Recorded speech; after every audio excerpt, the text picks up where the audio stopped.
Administration आपन account को NPA कर दो। एनपीए आपन सुनिथिबे टर्मिनोलॉजी जे नॉन आपनकर जोटा रही performing asset bank non performing asset declare होला परे बैंक आपणक घर को सीज करि पाइबो। जो हाउस लोन आपन नै को क्षेत्र रे ना जेतो हमें घर लोन आनती घर करिया पई साधारणतः हमें मॉर्गेज रखु।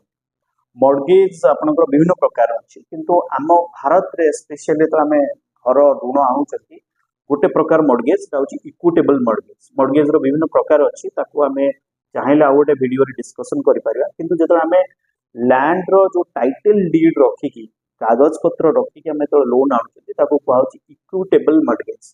तो जेतो आपण मॉर्गेज रखिचंती बा मॉर्गेज रखी की आपण लोन आनिचंती सेतोळे बैंक चाहिले जेतो आपनकर अकाउंट एनपीए हेजिवो तो आपण को गोटे एक्ट अछि 2002 रे गोटे नियम पास कराइछ।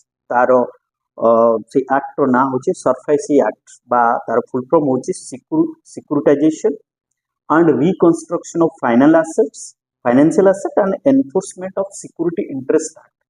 काई कथा कहली ना 2002 पूर्व एमते अनेक लोक लोन नउतले फांकी दउतले बैंक को बहुत गोटे बड़ प्रोसेस जीवा पड़ता कोर्ट को जीवा पड़ता कोर्ट रू ऑर्डर आनिले तापर तार लोन रिकवरी करता।